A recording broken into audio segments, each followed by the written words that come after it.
What's good, y'all? I wanted to come on here like unedited, unfiltered, and pretty much just raw dog it and like just let you know how I feel about this and um how I feel about like this overall release in general because I don't know if you guys know already, but the New Day has decided to part ways with the WWE. Every news outlet has covered it. Every blog has posted about it. This also comes with the inclusion of JC Mateo and Tongaloa. Look, I'm not surprised by those two. If anything, they were the least prioritized members in the MFT, so I'm really not shocked at all. You got Tonga Bachaloa, who can't even like sell a table spot. And then you got Jason Mateo. He came in, no type of reaction whatsoever. Real name Jeff Cobb, I think. I think his other name was Jeff Cobb. He got released. But the most shocking to me, it was the New Day. Like, I was shocked to see that the New Day decided to part ways with the WWE. I don't understand how this conclusion came to, well, I do understand how this conclusion came to be, but I don't understand how on the company side you just let them walk. And at this point, I should expect them, to just let anybody walk because this goes to show you that nothing's guaranteed. This goes to show you that no type of spot is secured. I don't care how long you've been with the company, unless you're a Roman Reigns, unless you're a Randy Orton, people like that, then you're not guaranteed a spot in the company. I'm sorry, it's just reality. And the only thing I was thinking of outside of the New Day being released and how this could affect, them personally, I was also thinking about the tag team division because you also decided to release another tag team, a legit tag team. You know what I'm saying? And it goes to show you that WWE does not care about tag team wrestling. They don't care about tag team wrestling. And it's just like, what was all this for? All the tag team titles, all the segments that they had, the heel turn that they had. You know what I mean? Like when you look at the New Day with Kofi Kingston and Xavier Woods, they were pretty successful as a tag team, but they were never taken as a serious tag team to WWE. They were looked at as jokesters. You know what I'm saying? It's funny how they decide to get somewhat pushed as pancake throwing, unicorn horn wearing, trombone blowing members. But as soon as they do like a fantastic heel turn 2 years ago, all of a sudden WWE can't find anything to do with them. The moment Xavier Woods and Kofi Kingston decide to become serious characters and turn heel on Big E, which is one of like the top 10 greatest heel turns that year, you decided not to do anything with them. Like you can push them as jokesters, but you can't push them as a legit threat. So that tells me everything I need to know. Like that tells me how you feel about one black wrestlers and black men wrestlers at that, because you make them all a joke. If they're not in a thug gimmick or if they're not in a dancer gimmick, you put them as goofballs, as comedians. You know what I'm saying? As rappers. Look at Hit Row, they were rappers. Crime Time, Street Thugs. You know what I'm saying? Like I don't understand how the WWE decides to let their veteran tag team walk. That is asinine to me. I don't understand how you decide to let them walk. And they were one of the best tag teams you had. But on their last run from 2024 up until now, they haven't done anything with the New Day. They put Grayson Waller in there, and for what? Like Grayson Waller in the New Day? That didn't even make sense. That goes to show you they had no type of plan for the New Day. They put Grayson Waller in the New Day. For what?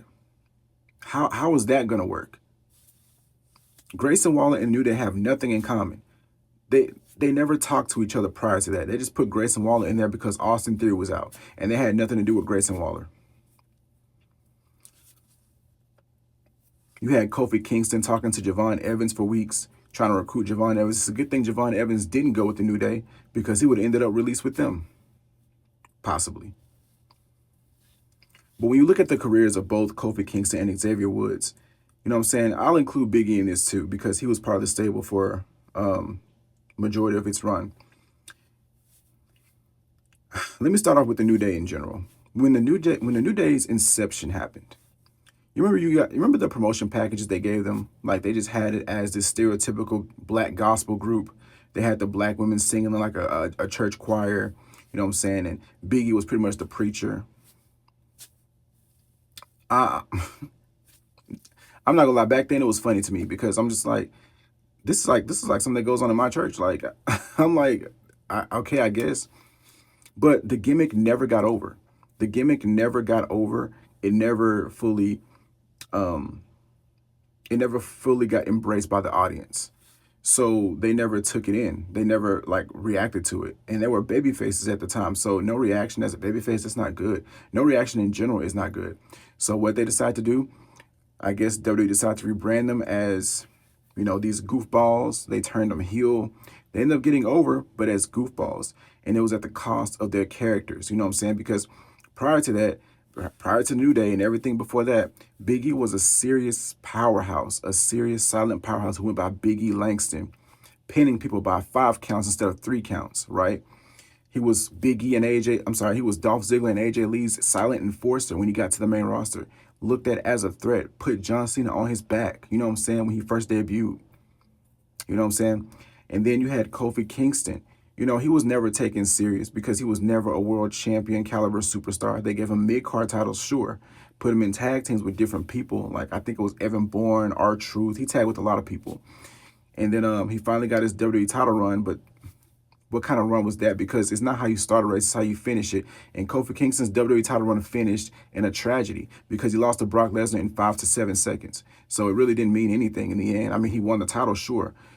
But how did you give him a send-off of his WWE title run? It wasn't good. And then you have Xavier Woods. Xavier Woods is so talented, bro. Like, this man is one of the best talkers in the business. This man can actually go in the ring and you didn't do anything with him. You gave him King of the Ring, but at that point, King of the Ring didn't mean anything because it didn't give you an automatic title opportunity. It was just a prop. He had a crown and a staff and had like a accent or whatever. I'm just like, okay, bro. Like, let this shit go. Roman buried that gimmick, but it didn't mean anything.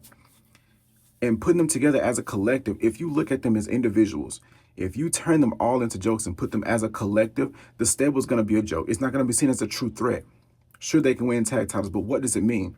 Most of that tag title run was flip-flopping between them and the Usos. You didn't do anything with them. You didn't give a fuck about the tag team. You didn't give a fuck about the stable. You looked at them as jokes, as cartoon characters, and you berated them as characters. You berated their entire gimmick. And the moment they decided to turn heel and wanted to do something different with their characters, you didn't embrace that. You wanted them to be jokes. You wanted them to be goofballs. You wanted them to dance to their music and shake their asses all the time. Like, bro, come on, be for real right now, right? And it's the fact that, sorry, y'all, my camera had cut off. I don't know what happened, but it's the fact that they got released, and it's just like, dude, at the same time, like, I'm happy that they actually stepped away because they weren't going to be doing anything significant, because if they would have re-signed and stayed, they'd have been doing the same thing that they were doing now. Nothing. Sitting in the back, watching everybody else flourish.